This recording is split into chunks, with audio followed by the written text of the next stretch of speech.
তো পদ ADR যিদিনাখনে result ওলাই যাব যোৱা বছৰলৈকে যিমান পদ খালী হৈ আছে সকলো পূৰণ হৈ যাব প্ৰায় 40-50 হাজাৰ 10 অক্টোবৰত নিযুক্তি হ'ব আৰু তাৰ পিছতো যদি কিবা পোষ্ট খালী থাকে আকৌ নৱেম্বৰ ডিচেম্বৰত অহাবাৰৰ এডিআৰিৰ এডভাৰটাইজ ওলাব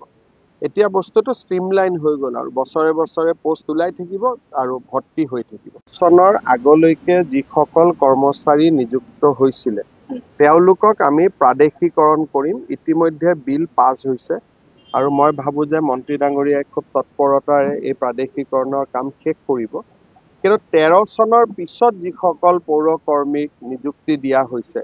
তেওঁলোকৰ দায়িত্ব পৌৰসভাই ল'ব লাগিব 13ৰ আগৰখিনি আমি ল'ম 13ৰ পিছৰখিনি পৌৰসভাই ল'ব